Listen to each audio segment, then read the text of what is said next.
mass protests across the country in response to the murder of George Floyd.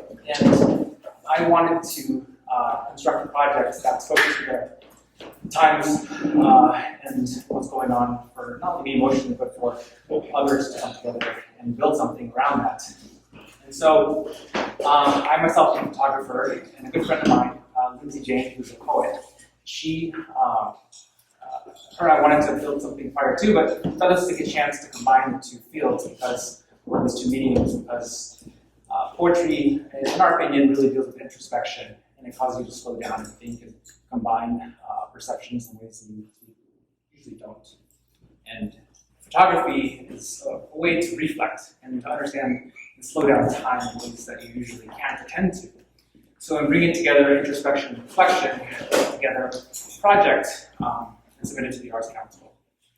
And at that time, I was reading a lot by James Baldwin, who's a playwright and a novelist and a critical thinker during the civil rights era.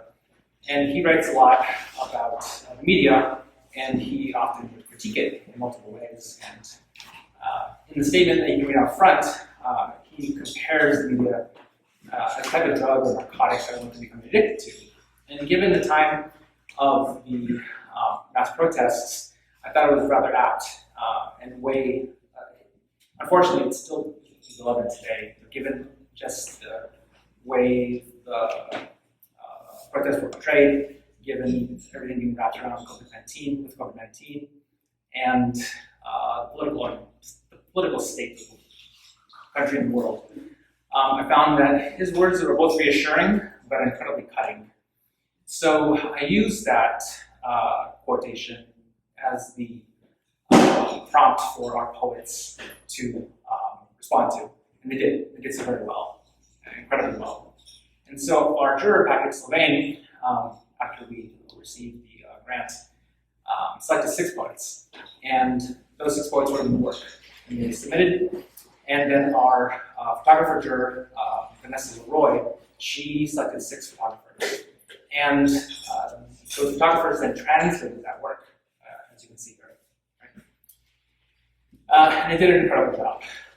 So the goal of, or at least one of the goals of this project, is to have you, the audience, travel through their world and how they perceived essentially these past couple of years, travel through their realities. And tonight, hear their words, take it in, and come to understand some photographers' ways of translating that poetry into new medium. So understanding translation, understanding introspection, reflecting. So. Josh, thank you for the introduction. Thank you, everybody, for coming here this evening. I understand that there's been, a history that there was a conversation a couple of years ago with the Somerville Arts Council about, how do we support our community, our BIPOC community. And I say if there is a community that can do that, it's Somerville. I've lived here almost 28 years. I am an immigrant, and my immigrant experience has taught me to value differences. And I would say is when I moved here 28 years ago, about a year in, I had a conversation with someone, and I remember exactly where it was, on the sidewalk, and they used the word diversity. And I'd never heard that word used before in this way as, we should value the diversity, the cultural diversity, the economic diversity, the thinking that we have. And I thought to myself, wow, this is really a place that I think that I can live and stay. So what I've appreciated as, my journey and my time here, the 28 years in Somerville, is that people value that, and it's really important. So I'm thrilled that the Arts Council supported this idea, that we've invested nearly $300,000 in grants and programs for the BIPOC community. And certainly under my leadership, I want to continue that. I've been very strongly supportive of the arts prior to this role that I'm playing as mayor, but certainly have put resources in this year's budget to make sure that we can bring programs like this to Somerville and really sustain it and really embrace our arts community, and that it's not just a word, that we'll have it in space and we'll have it in other resources. So I want to thank you. I want to thank the Arts Council, yes, Tom Galagani and Ted Fields for doing this, and you all, I'm pointing down to you, Rita, to just, thank you for this, and thank you, because as we chatted, there aren't many programs like this. This is unique. There was one other in Cambridge, that deals with more than one medium. So I look forward to more of these. Thank you. I will also say, so one, thanks everybody for being here. I am so honored to have been a part of this cohort. I think that this project and initiative came at a time when I really needed to pause and was actually forced to pause. So actually, when I created these images, I wasn't working for a few months. I was actually going through a visa process to be able to continue to do my work here in the US. I'm originally from Angola, but I've been in the US in Massachusetts and in the area for about 13 years. And so, yeah, I am also an artist. I feel like the last couple of years I've been hyper-focused in architecture and really wanted to make a return into photography and specifically conceptual photography. Because it is where I've sort of taken those moments to pause and really reflect on both my emotions, but also the world around me. And prior to this work, this is my attempt at sort of bridging together architecture and conceptual photography. If you look at my earlier work, I do a lot of self-portraiture, but I find myself sort of in natural landscapes, so really removed from the built environment, but I think that the built environment is all around us. Quite literally, and so just really making sure that that's also embedded in this work, and I have been yearning to collaborate with other artists, and I've done that in my work with a couple of folks, but definitely sort of seeing myself as an artist once again, and as a photographer, and I'm so indebted and delighted to have worked and collaborated with you, Alysia, on this, and I will say this poem was challenging. I think that there were, even the way that I sort of look at this now and the way that I really tried to piece this together, the word that really comes to mind is fragmented. And I think that that is a part of, the sort of message that was coming across from this. And I did my best to sort of translate that into the photos as well. I worked off of this. I listened to, Alysia had done this wonderful recording where she recited her poem, and I played that over and over and over again. And then I had to actually recite it out loud myself. And I think that once I did that, I feel like something clicked, and I gave myself the sort of ability to actually work through this. I will also say that because a lot of this felt fragmented, I sort of pulled out certain parts of this poem, and honestly, literally. There's a line in here about when we fail to recognize the boundaries are as figurative as the scores and decimals we decimate. And so really thinking about boundary lines, both in terms of, I live in Boston, and so thinking about municipal boundary lines, spatial boundary lines, global boundaries, as well as somebody who's not from here.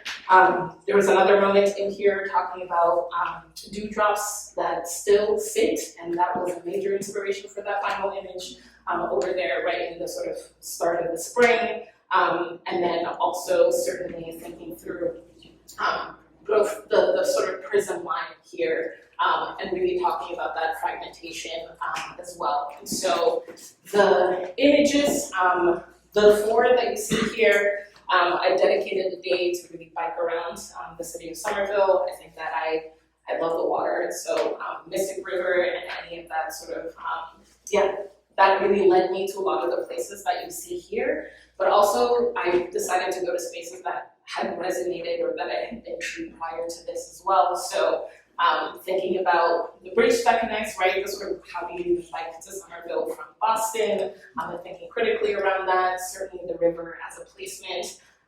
This was one of those spots where you stumble upon as you were biking throughout the city of Somerville.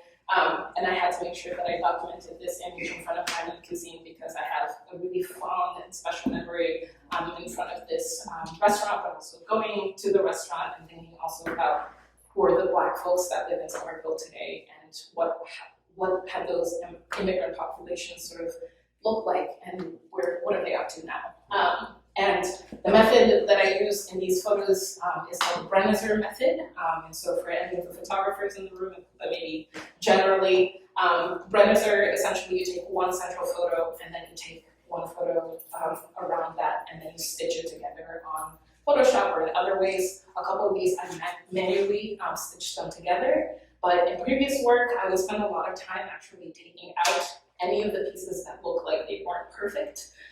To make sure that it would make one seamless image, but in numerous conversations with Josh, we sort of really talked about how it was important to document that, and that when you talk about refraction and the prisms, you actually do talk about, how images shift just a little bit. And so if you move closer to these, you can see that the central image jumps just a little bit slightly as well. And then also certainly thinking about the colors and where does one insert themselves? Where are they placed? And then this last image here, and I'll probably stop talking after this, is of myself. So this is at Concord Square.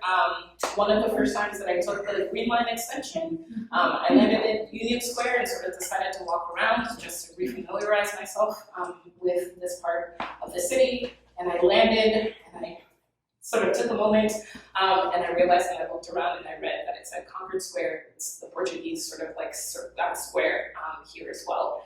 And to those of you that do not know, Angola was colonized by Portugal up until 1975. Soon after that, we went into a civil war period up until 2002. And there's still lots of questions around neo-colonialism as well. And so I thought that it was quite interesting that I had landed here. I ended up coming back to this site to take these images. Concord Square, I think, is one of those places where I actually am actively thinking about what it means to be an Angolan, to be in this Portuguese space, but actually all of us operated under US structures, and what it means for all of us to be here and share in this space now.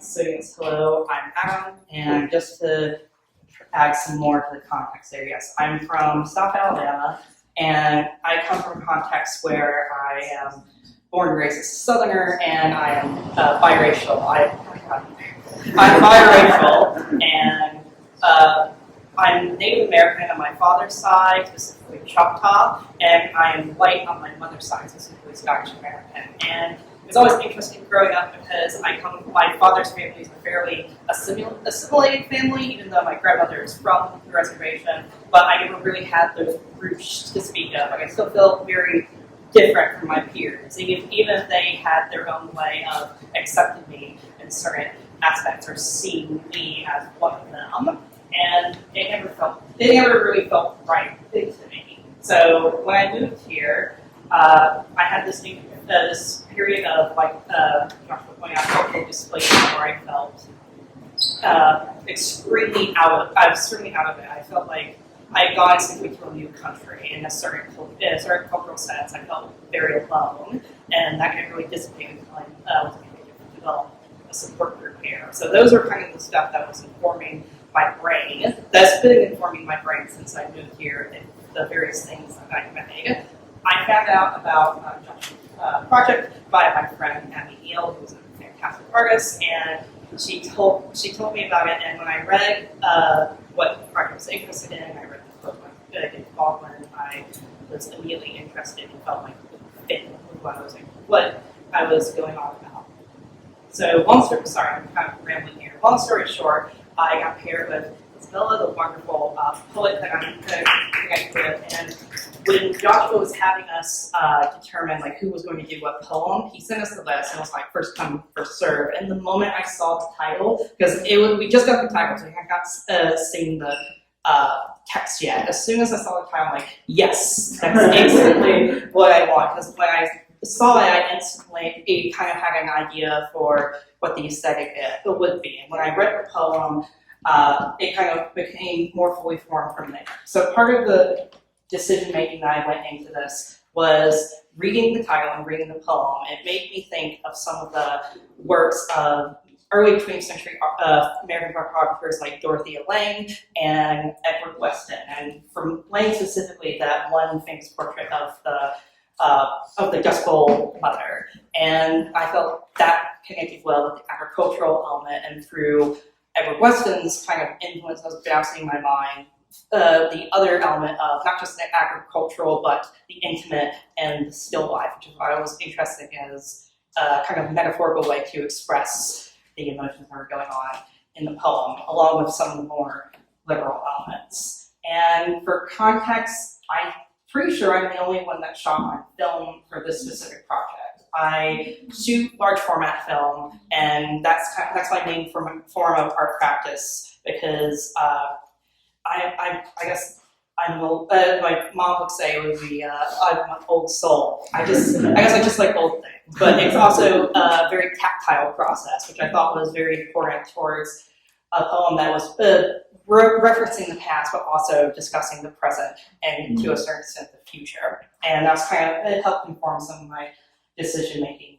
there. So the first one I chose to help set the scene. It's a barn that I found that I was able to farmland I was able to find like northern Massachusetts, and it's to me kind of connects to American topographic photography, not really Ansel Adams, but more so like Walker Evans, who was being a southern photographer, is a big influence on me. And then it kind of goes into the subject of the poem, the point of view, and this is my friend Riksha, and I want to do, again, a Dorothea Lange documentary, Depression era documentary style approach for it, and kind of set the stage of their emotional context, especially because I felt like Riksha in this specific moment was able to embody some of the like anger or bitterness that's present in the first third of the poem. That is later alleviated and tempered by the ability to find a connection and find someone who you can sorry, this is going to sound very schmaltzy, just to be with, and that kind of what informed the rest of these here. And another element I was kind of thinking about as a part of this, because I knew a little bit of Isabella's background, and I was interested both for the poem and just for a brief Zoom meeting we had. And I was very interested in, there's this interesting element of immigration where the first generation immigrants are not, they usually retain the most of their cultural roots, and the third generation immigrants, their grandchildren, are almost entirely assimilated and are most separated. But it's the middle generation that kind of has to view this half and half routine a little bit, which I also felt connected to because of the two worlds that I was kind of split between as a child. And so I want to represent a little bit here in this one, because on the plate is not just the plate. What's on the plate here was specifically chosen because it's mostly stuff that's grown in Massachusetts, specifically the apples and the cheese. And to contrast that with peppers, which bring in more of Isabella's background and sees kind of the unity of those two things. Also because Edward Weston loved peppers. I mean, it's hard to, they're great photographic subjects. And then here is the moment where it helped reflect towards the middle and end of the poem, where it's talking about the actual connection between the subject and their lover. And my friends Richard and Asa were able to model for me for this. And I want something that was very, very cozy, very intimate, and very sometimes trip on my words. Very, just a special moment, a moment of connection, a moment where after all the work of the day, after all the problems of the day, after having to escape all of that, just a moment where two people can be together and it's just them. It's just they're seeing your expression of love with each other. And that kind of culminates in this one. I knew that I wanted to contrast one photo of the couple together as just like a portrait style, but also something more that's more intimate and a suggestion of their relationship than anything. So that's why I was very particular about how my subject's hands, they can't be full embrace, because that's kind of corny. I wanted something more, where it's like someone you've been with for a long time. You don't even have to like necessarily hold hands with them all the time. Like, you can just be touching each other just like this, and it's still a genuine moment. And finally, we have the still life of the Peppers, which again I was very particular with because I want to again reinforce that connection to the past that's there, as contextualized by these representations of the present and the future. And I chose the peppers so I could have two different colored peppers that were, as you see, kind of united together. And that's another kind of oblique showcase of the relationship that is present. And when I sent these, I think, Joshua, did I send, how many photos in total did I send? 8 or 9. Yeah, and Joshua and I worked together to like figure out the arrangement, and I'm really happy with how the arrangement that Joshua came out with. So yes, black. The reason is probably I should probably explain why it's the only thing in here that's in black and white. Part of it is one, I want to continue that thread of the Dorothy Lang and Edward Weston inspired style, but also I thought that color for me is interesting in photography because I think usually most times it's kind of boring in the sense that it's the default. It's just the default that people go to, and for me, the use of color has to be very intentional. And there's another element here where, to me, color is too realistic. It's too of the world. Whereas black and white, it's like seeing things through a dream world, and that was kind of what I wanted to go through. You're looking the poem that gave me that feeling of this is someone looking back upon something, and I wanted to have that kind of element there and remove as much literalism as possible from them. So yeah, that's about it. Well, firstly, thank you, Josh, for this project, because this is phenomenal, the project. And Lindsay, I don't, today. okay, I was like, okay, wait, is this in person? Because mostly we're just interacting virtually.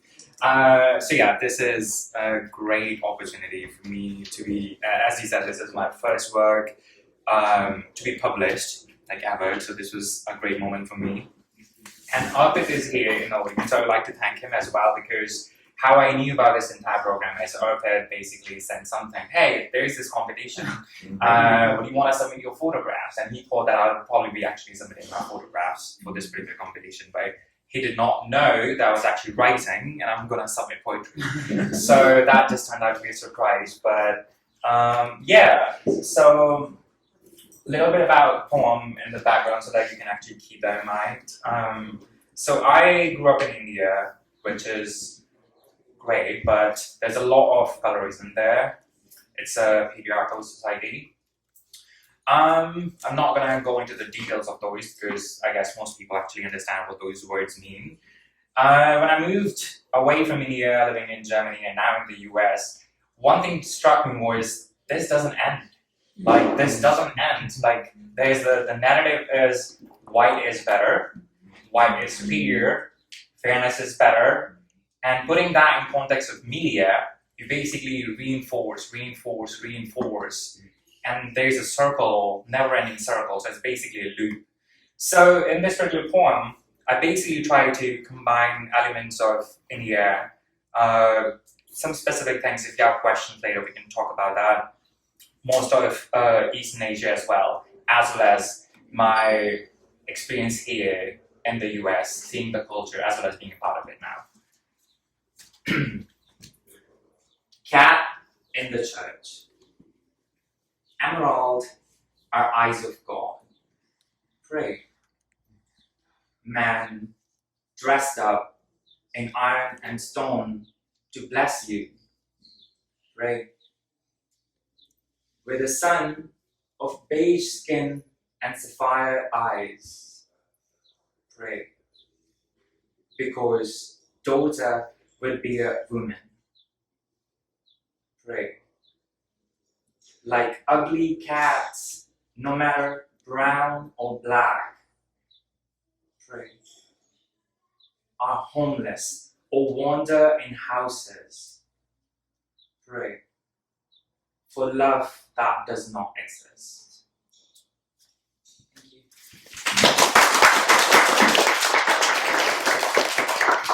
All right, thank you, Josh and Somerville Arts Council, everyone for showing up. I'm really excited about this because I've been living in Somerville for a couple of years, and I've gotten to know some of like the local spots where that are like super Somervillian, and this is one of them. So it was like extremely exciting for me to have my work here, and the framing is excellent. The setup is just really well thought out. And then this contest itself was interesting because it was recommended to me through the Instagram algorithm, which I think fits like the theme pretty well. And when I was thinking about this project, I was thinking about the ways our reality is mediated by technology, especially during the protests of 2020. And even up till now, I was watching a lot of documentaries like The Social Dilemma, The Great Hack, and then this poem is named after the TV show Black Mirror. Some of you have seen that. All right, so Black Mirror. Television is imagining for us dreams we'll never have. It's manifesting them faster than we can, with all our prayers and crystals in real time. Oh, it is. For this reason, so many Americans are glued to the screens, whether to dream or simply to sleep. I told my girlfriend, you shouldn't watch TV, read a book instead. But the brain is a funny thing, rewired with all its trauma, rewired into image our God. Our God foams at the mouth, that's okay, as long as he wears a happy face and cracks some jokes. Get the audience roaring. We stare with mouths drooling, laughing at the great joke. We think it is life, but maybe it is only time, our place in it, our politics. Silver screen has never felt so near, so close, never slept with us in so many beds, monitored our every conversation, come between so many pillows, heard the sounds of so many arguments in the bathroom, viewed with its beautiful eye, our very hopes and dreams in the camera taken with a click, swipe of the hand, just like Jeff Bezos who tinkled, this is mine now. What's yours is mine. This land is your land. This land is my land. From California to the New York Island. What's yours is mine. My land is your land? No, your land is my land. Is mine, is mine. I dream on my pillow. My phone dreams beneath me. They dream on their pillow. Their phone dreams beneath them. As above, so below. The brain hums its own body double. The body keeps the score, doesn't it? It keeps the score. Then the next day at the therapist, I confess, I don't know why I'm so unhappy today. I just know there has to be a reason. Though I know perfectly what the reason is, I can't allow the knowledge to infiltrate my mind, because if knowledge heals, then it also drives you insane. Maybe the ones on the street screaming about Jesus are actually sane, and the rest of us are duds with needles in our arms, hoping to save the world.